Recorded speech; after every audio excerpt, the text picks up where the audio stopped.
पढ़ेंगे meaning of physiology, development of physiology, कैसे physiology that means body किस तरह से फंक्शन करती है, बॉडी में जो बहुत सारे फंक्शंस है, डाइजेशन, रेस्पिरेशन, ये सब किस तरीके से होता है. सो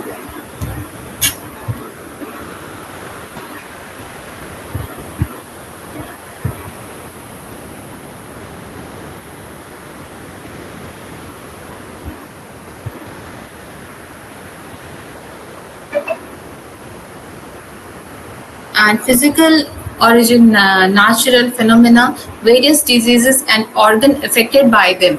जो disease होते हैं उसमें body में क्या changes होते हैं.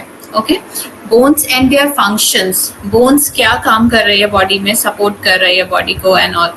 Okay, bones and their functions. skeletal muscle क्या होता है, skeletal system एक है, उसमें skeletal muscle भी होता है जो skeleton को support करके रखता है. Okay, heart muscle, then intestinal muscle and their function, spleen and its function, blood, lymph and their function.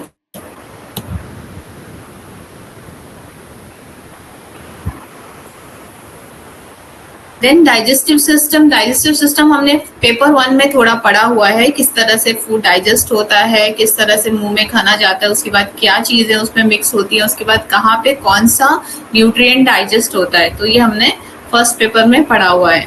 ठीक है, इसको फिर से और पढ़ेंगे. Then excretory system, excretory system digestion होने के बाद जो प्रोसेस है, जो वेस्ट मटेरियल है वो जो बॉडी से बाहर निकलता है लाइक यूरिन बन के किडनी की हेल्प से, उसको हम एक्सक्रीटरी सिस्टम बोलते हैं. Then respiratory system, respiratory system में हम जो ऑक्सीजन का इनहेल करते हैं, जो वेस्ट गैस बनती है उसका एक्सहेल करते हैं, उसके बारे में जो फंक्शन होता है वो पढ़ेंगे. Then circulatory system, heart and its function. Heart is none another thing that is muscle, वो सिर्फ एक muscle से बना है, तो इसके बारे में पढ़ेंगे. Then central nervous system. What is central nervous system? जो भी हमारी बॉडी को एक जो माइंड है जो कंट्रोल कर रहा है वो सेंट्रल नर्वस सिस्टम में सिस्टम कर रहा है. लाइक अगर मैं अभी जैसे मैं भी बोल रही हूँ तो वो सेंट्रल नर्वस सिस्टम इसमें इन्वॉल्व है. आप सुन रहे हैं, इसमें भी सीएनएस इन्वॉल्व है. तो एवरी फंक्शन में सीएनएस कंट्रोल करता है. अगर नहीं करेगा, जिसमें बिल्कुल नहीं करता, तो वैसे इंसान क्या होते हैं, कॉमा में चले जाते हैं. Sense organ and their function. Sense organ कौन से होते हैं, 5 होते हैं. ईयर, आई, एयर, नोज, स्किन, टंग. तो इनकी हेल्प से हम सेंस कर पाते हैं सामने क्या चीज है, कोई बोल रहा है तो क्या बोल रहा है, कौन सी चीज की स्मेल है, कोई टच किया है तो हमें फील होता है. टंग से हमें समझ में आता है कि क्या टेस्ट, जो खाना खा रहे हैं वो गलत तो नहीं है, खराब तो नहीं है. तो ये हमें टंग बताती है, टेस्ट के बारे में बताती है. टेस्ट से हम सेंस कर पाते हैं कि खाना स्टेल तो नहीं है. Okay. Then endocrine organ, pituitary gland, thyroid gland, thymus gland, pancreas, adrenal gland, gonads, ये सब ऑर्गन्स हैं जो हमारी बॉडी में बहुत सारे हार्मोन्स हैं और वो हार्मोन हमारे बहुत सारे फंक्शन को कंट्रोल करता है.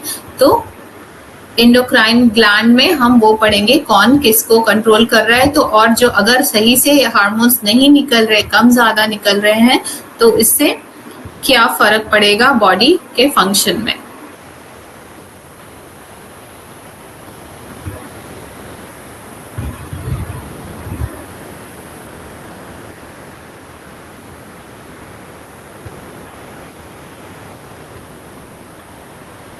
Then what is physiology? Under physiology, natural phenomena related to living being are studied and classified along with the sequence of events, relative importance, appropriate organ determination of each function and the coordination of which each function is studied is determined. Physiology is that branch of medical science. Physiology आपको जो भी आप practice करेंगे medical, आपको physiology पढ़नी ही पड़ेगी, तभी आप समझ पाएंगे जो भी आप जिस मेथड से आप ट्रीट कर रहे हैं. तो फिजियोलॉजी की हेल्प से ही हम समझ पाएंगे वो मेडिसिन या वो योगा या फिर वो जो आप थेरेपी दे रहे हैं वो किस तरह से बॉडी में काम करेगी.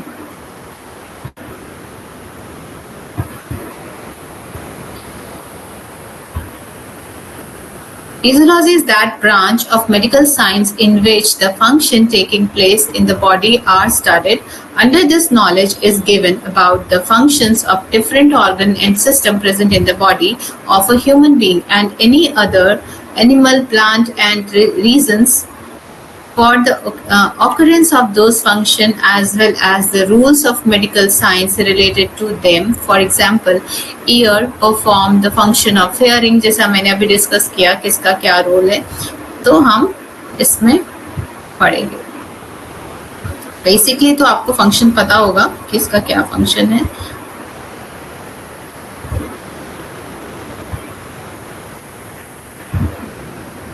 Development of physiology. As far as development of all over subject is concerned, it is important to keep in mind that no part of science can develop separately. All the parts depend on each other. For example, without the knowledge of anatomy to a certain extent, it is impossible to conceive the physiology, and similarly, its progress was also impossible without the advanced stage of physics and chemistry to the certain extent. Then what is anatomy? Anatomy means हमारी body का structure क्या है, ठीक है, किसके अंदर क्या है, then किसके ऊपर क्या कैसा structure है. तो these things are comes in anatomy. Body का structure कैसा है, and physiology वो जो structure है वो काम किस तरह से कर रहा है, that is physiology. Considering the publication of Fabrica Humanic Corporatis. Okay. Now, list of those important names who from time to time give and making in turn the subject is. Okay कैसे कैसे ये चीज़ें beginning हुई इसके बारे में history का बताया हुआ है, किसने किस ईयर में क्या एप्लीकेशंस आई. ओके ये थोड़ा आप देख लीजिएगा.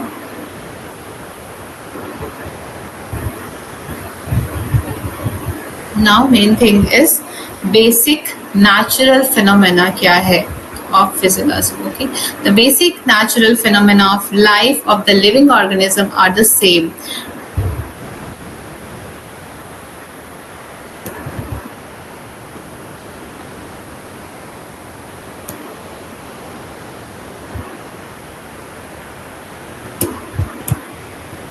I'm trying to write something. Share मेरा pen.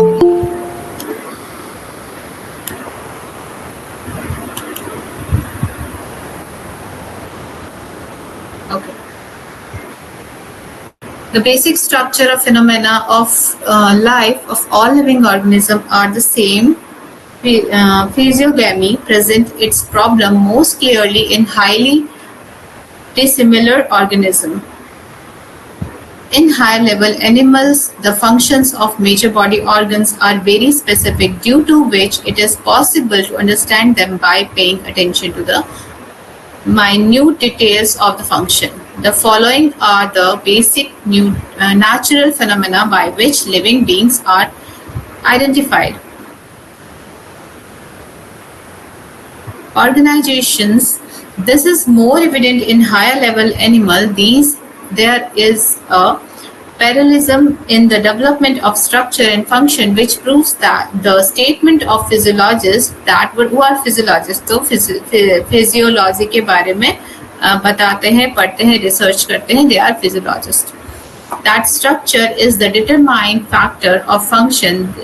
There is subtitle cooperation between different parts of the person, due to which the power of the creature to adapt to the surrounding environment increases.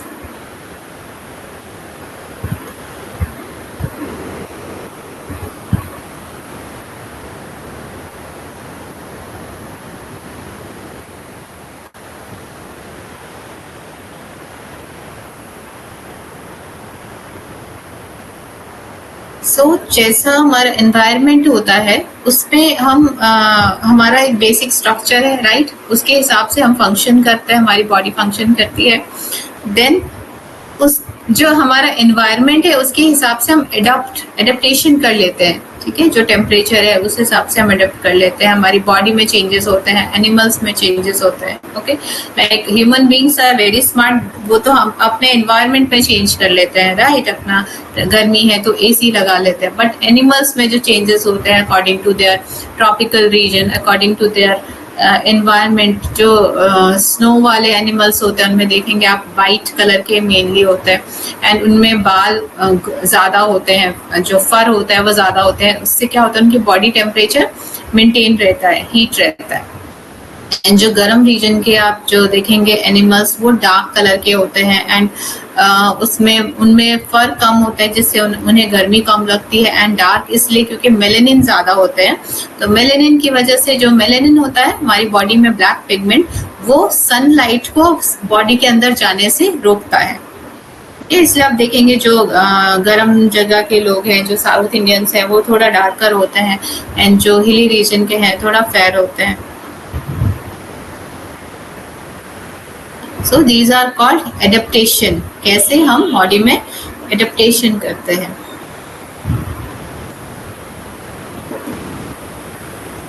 And melanin are very good for skin. इससे हमारा cancer होने के chances कम होते हैं, skin diseases होने के chances कम होते हैं, क्योंकि जो यूवी रेज है, सनलाइट है, उसको अंदर पेनिट्रेट होने से वो रोकता है। सो बेसिकली फिजियोलॉजी में हम पढ़ेंगे क्या बॉडी में चेंजेस किस तरह से होते हैं एंड वो फंक्शन किस तरह से करती है, एंड डिजीज में क्या सिम्टम्स होते हैं। So in page number 5 we can see disease caused by bacteria. बहुत सारे पैथोजेंस हैं हमारे एनवायरनमेंट में, लाइक बैक्टीरिया एंड वायरस। तो आजकल सभी जान गए कि इतने डेंजरस वायरस होता है ना। तो वायरस, बैक्टीरिया, अमीबा, बहुत सारी चीज़ें हैं जो हमारी बॉडी को अफेक्ट करती है, हमारी बॉडी में डिजीज करती है। दैट मीन्स ऐसी condition, disease means a condition where body can't function properly, ठीक है? वो सही तरीके से काम नहीं कर पाती, वो अफेक्टेड हो जाती है। तो जैसे कि बैक्टीरिया से कुछ डिजीजेस होते हैं, उनके जैसे नाम है कॉलेरा, टीबी, वूपिंग कफ, ठीक है? ये सब सुना होगा आपने, दे आर वेरी कॉमन। तो कॉलेरा में क्या होता है, अफेक्टेड बाय, इसमें क्या होता क्या है, कॉलेरा में डाइजेस्टिव सिस्टम अफेक्ट होता है, ठीक है? डाइजेस्टिव सिस्टम अफेक्ट होने से क्या होगा, खाना डाइजेस्ट नहीं होगा, है ना? डाइजेस्ट नहीं होगा तो क्या सिम्टम हो सकता है, या तो वॉमिटिंग होगा या तो डायरिया होगा, राइट? बॉडी क्रैम्प्स होगा, डिहाइड्रेशन होगा। अगर वॉमिटिंग एंड डायरिया हो रहा है दैट मीन्स पानी की कमी हो रही है, पानी बॉडी से निकल रहा है। तो पानी अगर बॉडी से निकल रहा है यानी कि कम हो रहा है तो ऑलवेज क्या होगा, क्रैम्प्स होगा एंड डिहाइड्रेशन होगा। Dehydration is a condition where body में वाटर का कंटेंट कम हो जाना, इज कॉल्ड डिहाइड्रेशन, ठीक है? एंड जब भी डिहाइड्रेशन होगा तो क्या होगा, क्रैम्प्स होगा, बॉडी में एक तरह से खिंचाव होगा, दैट इज कॉल्ड क्रैम्प्स। जब भी डिहाइड्रेशन होता है किसी रीजन से, डायरिया की वजह से, तो आप शरीर देखेंगे बच्चे का ऐंठता है, दर्द करता है, इस तरह की चीजें होती है। And dehydration is very dangerous, इससे इंसान की डेथ भी हो सकती है। Okay, now tuberculosis, that means TB, हम शॉर्ट में टीबी बोलते हैं इसको। ये भी एक बैक्टीरिया के, इसका सोर्स भी एक बैक्टीरिया है जो ट्यूबरक्लोसिस है। ओके, कहाँ पे इफेक्ट करता है, लंग में यहाँ पे मेंशन किया हुआ है, बट हमारे बोन में भी टीबी होता है, ठीक है? बहुत सारे पार्ट्स में हो सकता है। तो लंग्स में जो टीबी होता है दैट इज मोस्ट डेंजरस। ये काफी कम्युनिकेबल है। जब किसी इंसान को लंग का टीबी होता है तो उसको बिल्कुल सेपरेटली आइसोलेशन में रखा जाता है। उनके साथ अगर उनके कांटेक्ट में थोड़ा भी जाना है तो ऑलवेज मास्क वेयर करके जाना है, ग्लव्स पहन के जाना है। उधर आसपास का सराउंडिंग टच किया है तो आके हैंड वॉश करना है, खाना सेपरेटली देना है, बर्तन उनके सेपरेट होते हैं, क्योंकि ये काफी जल्दी स्प्रेड होता है लंग्स में और ये बहुत ही बुरे तरीके से इफेक्ट करता है लंग्स को। इसमें बॉडी में इसमें सिम्टम्स नहीं दिया है पीडीएफ में। मेनली सिम्टम्स क्या होता है, मसल वेस्टिंग होता है। दैट मीन्स मसल बहुत धीरे धीरे बहुत जल्दी जल्दी कम होने लगता है, बहुत कम होने लगता है मसल्स। तो मसल्स अगर कम हो रहा है तो न्यूट्रिएंट में क्या रिक्वायरमेंट होगा, प्रोटीन्स। जब मसल्स किससे बनता है, प्रोटीन से। तो ट्यूबरकुलोसिस में प्रोटीन रिक्वायरमेंट 2 ग्राम पर केजी ऑफ बॉडी वेट हो जाता है। ठीक है, तो ये बात हुई लंग्स टीबी का। This is very communicable, highly communicable. And bone TB में आपको कम्युनिकेशन आप कर सकते हैं, पेशेंट के साथ बैठ सकते हैं, पेशेंट के साथ मास्क पहनने की जरूरत नहीं है, लेकिन पेशेंट का काफी ज्यादा ध्यान रखना होता है क्योंकि इसमें भी बहुत बोन बहुत जल्दी जल्दी खराब होता है। तो ट्रीटमेंट एकदम टाइमली, टाइम टू टाइम जो टाइमिंग्स होते हैं मेडिसिन खाने के, that is very important. Now whooping cough. Whooping cough कहाँ पे इफेक्ट होगा, कौन से बॉडी पार्ट में? ऑब्वियसली हम खांस रहे हैं तो हमारा लंग्स इफेक्ट होगा, राइट। तो जो पार्ट है जहाँ इफेक्ट हुआ that is lung and symptom will be cough, fever, chest pain, bleeding from mouth. Bleeding from mouth कैसे? इतना ज्यादा खांसी होता है कि अंदर लंग्स में इंजरी होता है, नेक में इंजरी होता है, तो खांसी हो जाती है, ब्लीडिंग होती है। Next is pneumonia. ये भी काफी सुना होगा आपने। कई बार पेशेंट को निमोनिया सर्दी से नहीं होता है, कई बार फीवर की वजह से भी होता है। तो कभी पेशेंट को अगर हम बहुत देर तक हाई फीवर में छोड़ देते हैं तो बॉडी जो रिएक्ट करती है अंदर में प्रोटेक्ट करने के लिए बहुत सारा म्यूकस बना देती है एंड हमारा लंग्स के आसपास बहुत सारा म्यूकस बना देती है। उसकी वजह से निमोनिया हो जाता है पेशेंट को और पेशेंट कई बार आईसीयू के लिए उनको रिक्वायरमेंट हो जाता है, इतना ज्यादा कंडीशन खराब हो जाती है। तो हमें ध्यान में रखना है, fever is also very dangerous. उसमें प्रिकॉशंस रखना है, बस थोड़ा केयर रखना है, नहीं रखने से बहुत खराब हो सकता है। तो फीवर का प्रिकॉशन क्या है? बहुत सारा पानी पीना। पानी का क्या रोल है? बॉडी का टेम्परेचर को मेंटेन करना। ओके, तो निमोनिया सर्दी से मेनली होता है एंड मैंने बताया फीवर से भी हो सकता है। ओके, कहाँ पे इफेक्ट होगा? लंग्स में इफेक्ट होगा। म्यूकस बहुत सारा बन जाएगा। म्यूकस मतलब जो हम खांसी करते हैं कफ वाली, तो उसमें जो म्यूकस जैसा लिक्विडी चीज जो निकलती है that is mucus. Green colour, yellow colour, वो सब उसका कलर कोडिंग्स है। उससे हम बता सकते हैं कितना ज्यादा सीवियरिटी है, कितना ज्यादा इन्फेक्टेड है पर्सन। एंड कफ बहुत फ्रीक्वेंट होता है, इतनी जल्दी जल्दी कि पेशेंट को सांस लेने का मुश्किल हो जाता है। Next is bronchitis. सो यहाँ पे हमें थोड़ा एनाटॉमी जानने का जरूरत होगा। ब्रोंकाइटिस है क्या? तो हमारा जो लंग्स है उसके अंदर छोटे छोटे छोटे एयर के बलून्स कह सकते हैं, जिसमें एयर हम भरते हैं, जब हम सांस लेते हैं उसी के अंदर भरती है। ठीक है, तो वो ब्रोंक्यूल्स होते हैं। तो वही जब स्वेलिंग हो जाती है, फूल जाता है इन्फेक्शन की वजह से, बैक्टीरियल इन्फेक्शन की वजह से, तो हो जाता है ब्रोंकाइटिस। तो this is respiratory disease and इसमें होता क्या है? चेस्ट पेन होता है, ट्रबल ब्रीदिंग होता है, क्योंकि वो फूल चुका है, जो ब्रोंक्यूल्स है फूल गया है, तो उसमें अब एयर प्रॉपरली भर नहीं रही है, उसमें जगह कम हो गई है क्योंकि इसमें सूजन आ गई है, तो ब्रीदिंग करने में प्रॉब्लम होती है। Next is plague. प्लेग बहुत सुना होगा लोगों ने। इसमें भी जो लिम्फ नोड्स होते हैं, लिम्फ नोड्स क्या होते हैं? जो हमारे बॉडी में फाइट करते हैं हमारा डिजीजेस से, तो लिम्फ नोड इफेक्ट हो जाते हैं। उसमें भी चेस्ट पेन होता है, फीवर होता है, ट्रबल ब्रीदिंग होता है। मोस्ट ऑफ केसेस में फर्स्ट सिम्टम्स फीवर आ जाता है।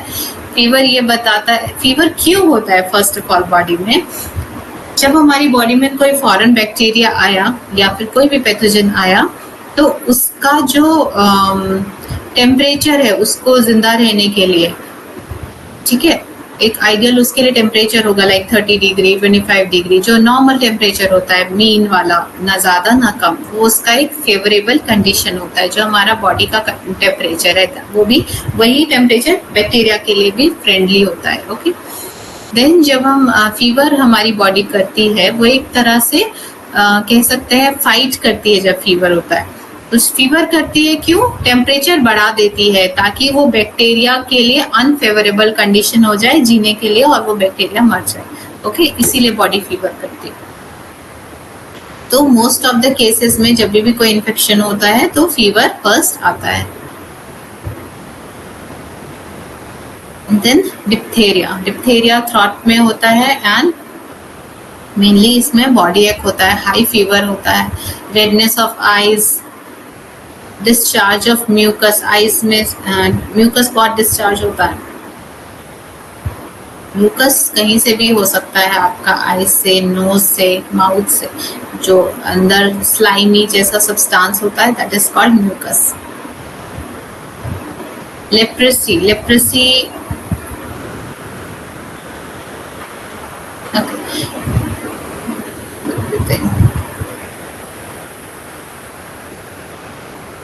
थोड़ा सा मिस्टेक लग रहा है मुझे, ये मैं करेक्ट करके एक बार देखती हूँ।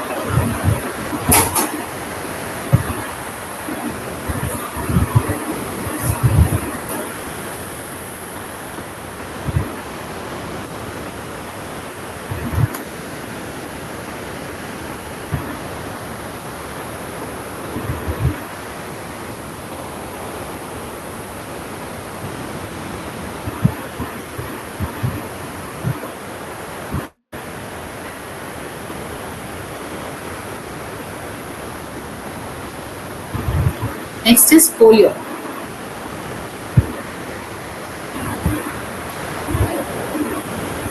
इसमें कोई भी बॉडी पार्ट का जो डेवलपमेंट है वो प्रॉपर नहीं होता, वहां पे डिफेक्टेड हो जाती है वो बॉडी पार्ट।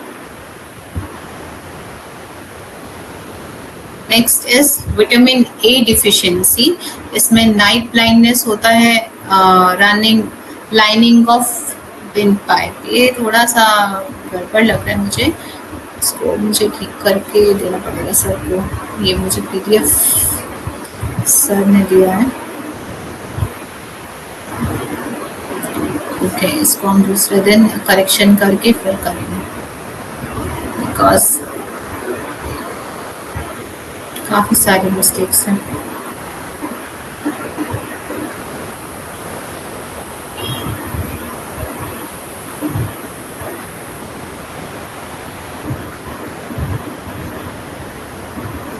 सो अब जो बॉडी है हमारी, है ना, उसका बेसिक स्ट्रक्चर क्या है? दैट इज बोन, है ना, स्केलेटल सिस्टम।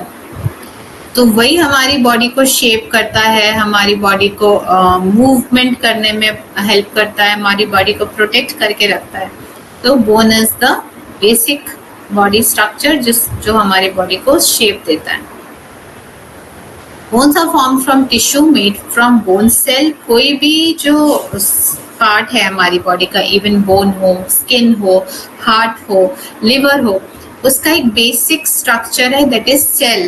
ओके, सेल एक मान लीजिए एक ब्रिक है ना, और उससे बहुत सारे सेल्स मिलके एक टिश्यू बनाते हैं। ओके, और वो टिश्यू मिलके एक ऑर्गन बनाते हैं, जैसे कि एक ऑर्गन मान लेते हैं हम हार्ट को। ओके, और बहुत सारे ऑर्गन मिलके एक ऑर्गन सिस्टम बनाते हैं, जैसे कि एक ऑर्गन सिस्टम कार्डियोवैस्कुलर सिस्टम। तो जैसे हम कार्डियोवैस्कुलर सिस्टम में क्या क्या आया? ब्लड आया, आर्टरीज आया, वेसल्स आया एंड ब्लड आया। तो बहुत सारा सेल्स, एक सेल बेसिक है, उसके बाद बहुत सारे सेल मिलके टिश्यू बनाते हैं, एंड बहुत सारे टिश्यू मिलके एक ऑर्गन बनाते हैं, एक ऑर्गन, बहुत सारे ऑर्गन मिलके ऑर्गन सिस्टम बनाते हैं, और बहुत सारे ऑर्गन सिस्टम मिलके हमारी बॉडी फॉर्म होती है। Okay, the joint of two और more bones is called joint. Muscle are helpful in this. There are many types of treatise. According to some, their difference are as follows. So movable joints such as shoulder pain, shoulder joint, बहुत सारे joints है, type of joints है, like ball and socket joint है, इसमें mention नहीं किया हुआ है, but there are 4 types of joints, ball and socket, pivot joint जो हमारी नेक में है, एंड हमारा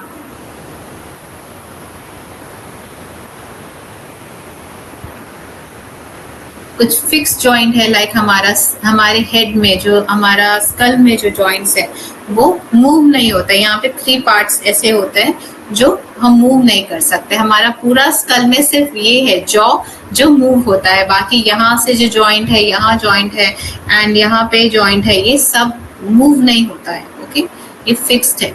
हमारे पूरे स्कल में एक ही जॉइंट है जो हमारा जॉ, लोअर जॉ, यही मूव होता है.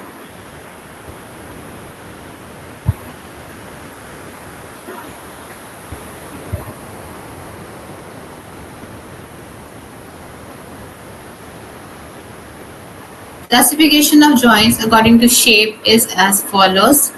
Fibrous joint, cartilaginous joint होगा यहाँ पे, lubricated joint,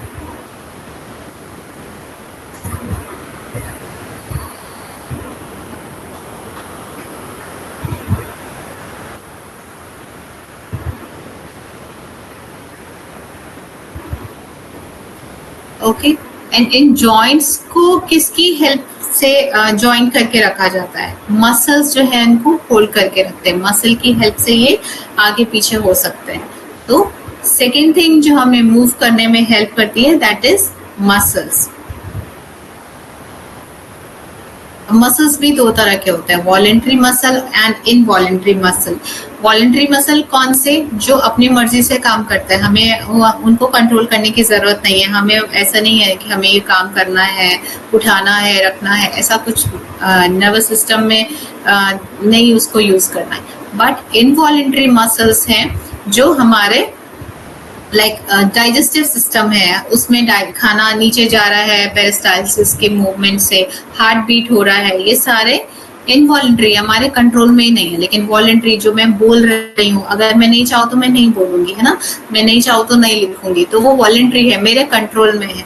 तो there are 2 types of muscle, 2 type of function, voluntary and involuntary. Voluntary हमारे कंट्रोल में होता है, इनवॉलेंट्री हमारे कंट्रोल में नहीं होता है ना. जैसे हार्ट बीट होना, इट इज इनवॉलेंट्री, वो अपने आप काम करते हैं.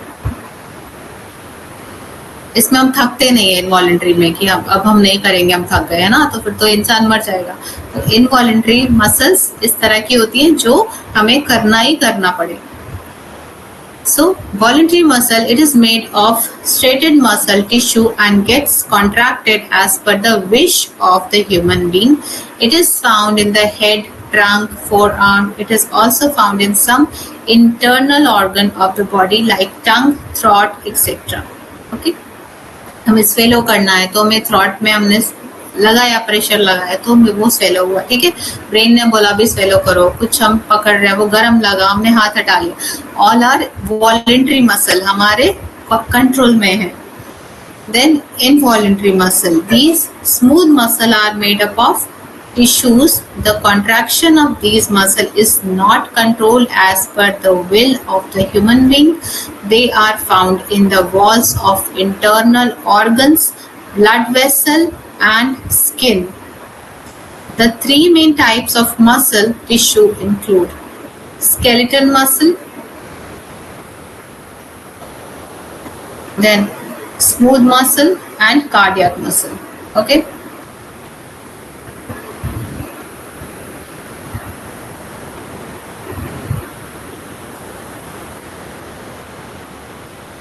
So cardiac muscle is involuntary muscle. उसको हमको बोलना नहीं पड़ता अभी धड़कना है, अभी रुक जाओ, ऐसा नहीं. It will work by own.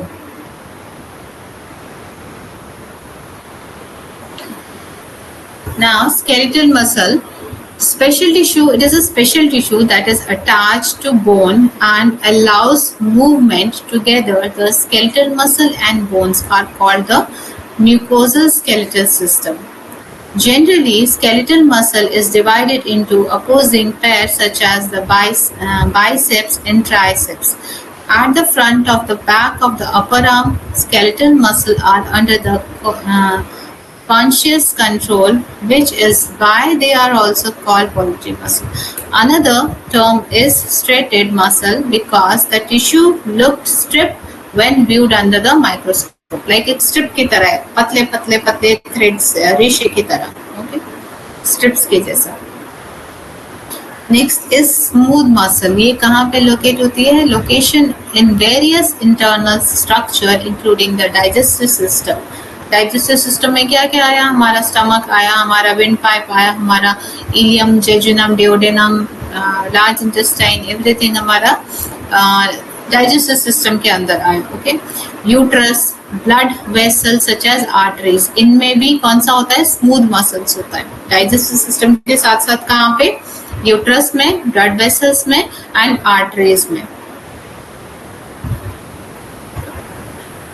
Blood vessels, actually arteries are blood vessels only. इसका एक टाइप है, ठीक है. ब्लड वेसल्स के 3 टाइप हैं, arteries, veins and capillaries. Okay. तो ये तीनों ही ब्लड वेसल्स है. वेसल्स मीन्स क्या बोलते हैं? बर्तन, है ना. बर्तन के अंदर क्या रहता है? कुछ रहता है. तो वैसे ही जो ब्लड वेसल्स है उसके अंदर ब्लड रहता है. ये भी 3 टाइप के ब्लड वेसल्स होते हैं, arteries, veins and capillaries. Smooth muscle is arranged in flaky sheets that contract in waves along the length of structure. Another general term is involuntary muscle because smooth muscle movement occurs without our conscious awareness. Okay? तो हमें पता भी नहीं रहेगा हम ये काम कर रहे हैं और हमारी बॉडी के अंदर ये काम हो रहा होता है.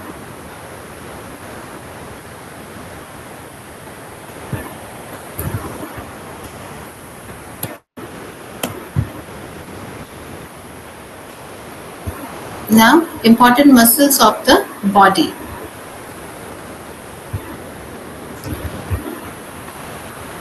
The masseter runs from temporal bone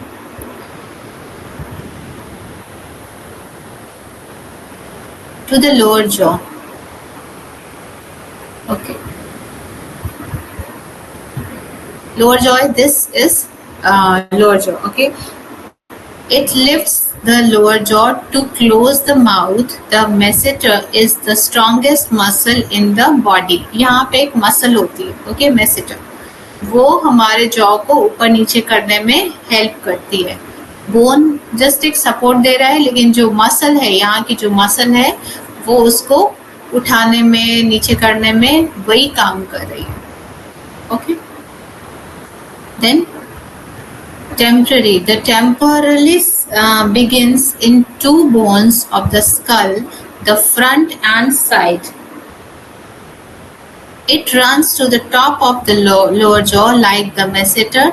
The temporalis helps close the mouth. Next is triangular. The deltoids are the triangular muscle of the shoulder. This strongest point of the muscular system is the central section, which lift the arm sideways. Okay, the front and rear part of the muscle bend the arm. Deltoid comes from the Greek word deltoids, meaning shaped like a river. Delta word सुना होगा ना आपने, ऐसे जो समंदर और नदी के बीच में जो डेल्टा बनता है, जब नदी समंदर में ज्वाइंट होने जाती है, वहां पे डेल्टा होता है, जो एक ट्रायंगुलर शेप बना देता है. दोनों तरफ से पानी जाते हैं, बीच में एक लैंड सा रह जाता है. तो वैसा ही ट्रायंगुलर शेप का डेल्टा हमारे शोल्डर में बनता है.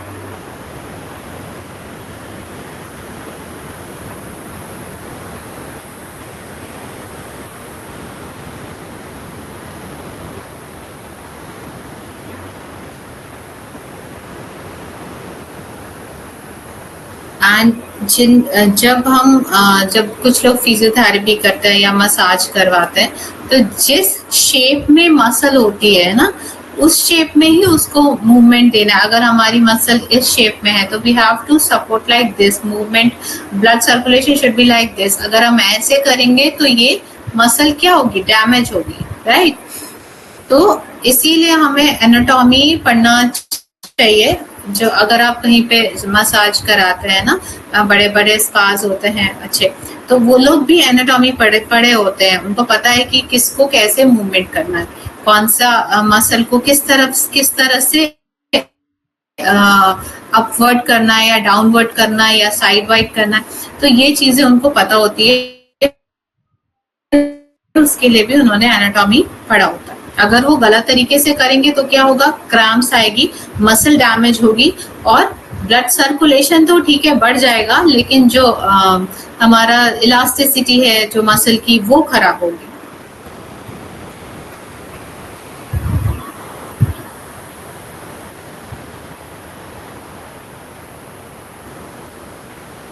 ना cardiac muscle is very important muscle for our body, है ना।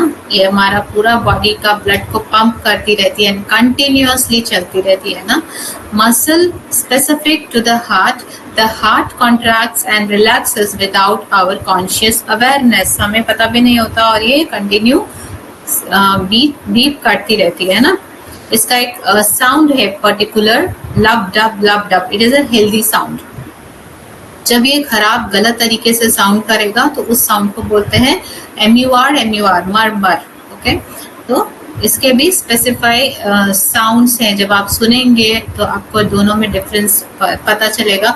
जो पेशेंट बहुत बीमार है, ICU में है और हार्ट अटैक हुआ है, उसके बाद जो उनका साउंड्स होता है वो लबडब नहीं होता, वो डिफरेंट होता है। और एक जो सीक्वेंस बनता है एक बीप और दूसरी बीप के बीच में, उसका जो डिफरेंस होता है वो इक्वल होता है एक हेल्दी हार्ट में।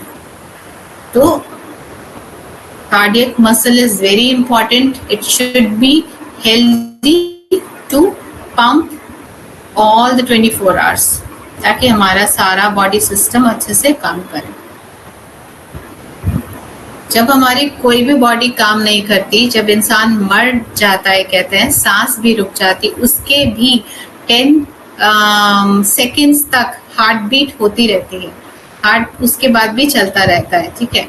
एंड वो लास्ट हमें कब पता चलता है, अगर समटाइम्स हार्ट बीट होना बंद हो गया, कहेंगे इंसान मर गया, लेकिन जब उसकी लास्ट बीट है वो हमें यहाँ पे फील होती है कैरोटिड में। तो इसको अगर ये चल रहा है, हमें समझ में आ रहा है यहाँ पे चल रहा है, वो बीट समझ में आ रही है, वो जो धक होता है यहाँ पे हमें फील हो रहा है, दैट मीन्स हम उस टाइम हार्ट को रिवाइव कर सकते हैं। CPR देके हार्ट को हम प्रेशर देते हैं, लाइक एक सीक्वेंस होता है, उस सीक्वेंस में पुश करके हार्ट को, आपने समटाइम्स देखा होगा CPR कहीं पे वीडियोस में ना, तो 10 सेकेंड्स तक हार्ट भी बंद होने के 10 सेकेंड्स के बाद भी हम हार्ट को रिवाइव कर सकते हैं, अगर यहाँ पे कैरोटिड वेन चल रही है। तो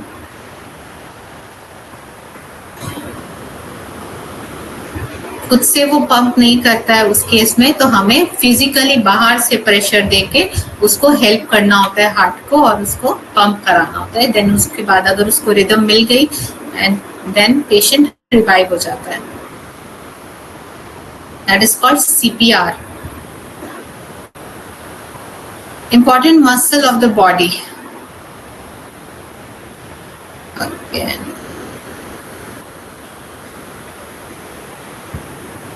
Okay. तो हार्ट मसल को हेल्दी कैसे रख सकते हैं?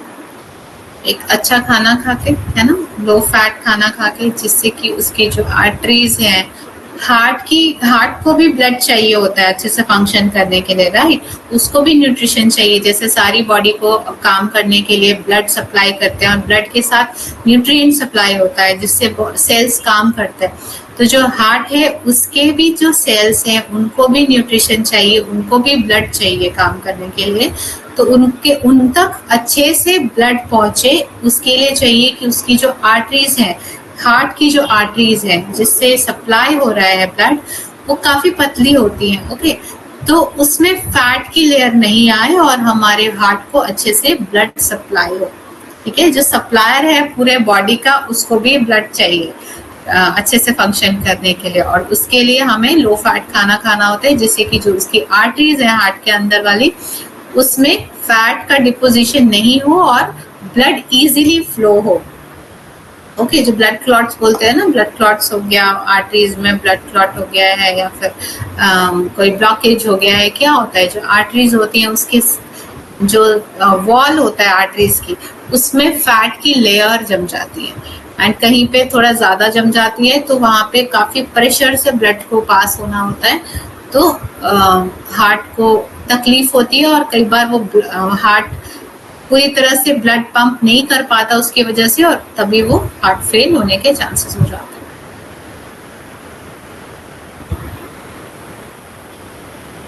तो इसमें जैसे आयुर्वेदा में होता है कि लेग रेज कर देते हैं, क्यों, ताकि इजीली ज्यादा ब्लड फ्लो हार्ट की तरफ आए और वो अच्छे से पंप कर पाए, और जो मेडिकल साइंस में है उसमें बाहर से हार्ट को प्रेशर दिया जाता है, सीपीआर दिया जाता है, ताकि वो फिर से वो रिदम को पकड़ ले, हार्ट बीट होने लगे।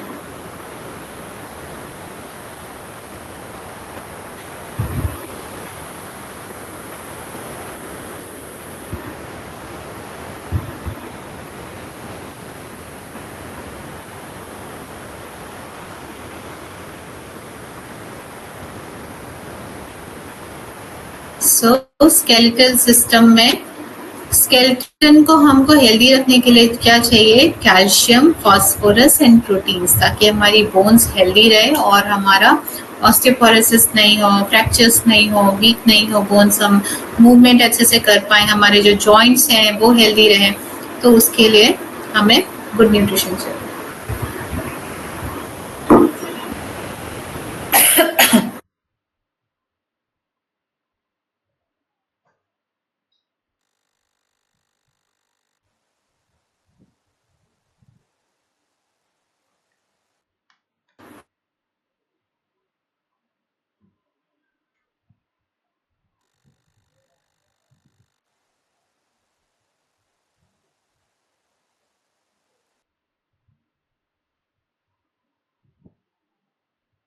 माइक ऑन कर लीजिए मैम।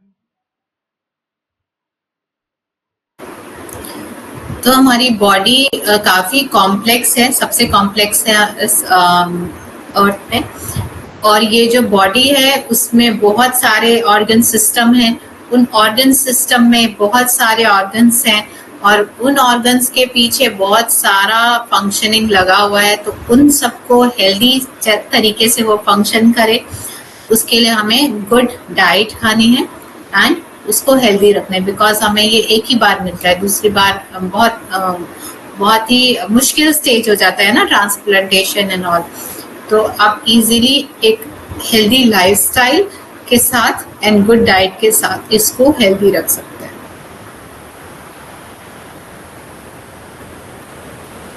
आज के लिए इतना ही।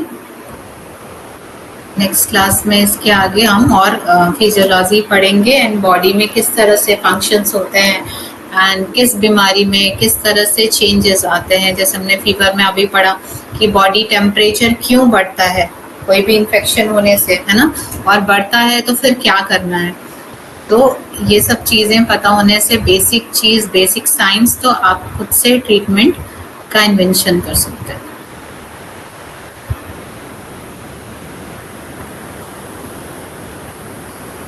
एंड मेक श्योर जब भी लूज मोशन या फिर वॉमिटिंग है, आपका डिहाइड्रेशन नहीं होना चाहिए।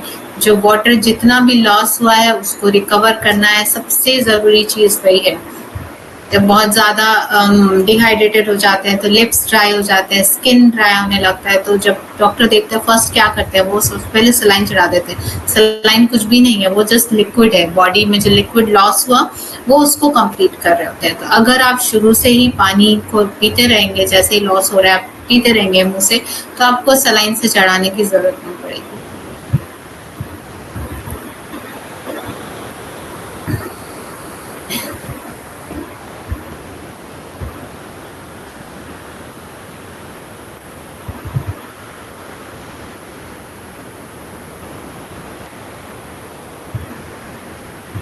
ओके, कुछ क्वेरीज है किसी की?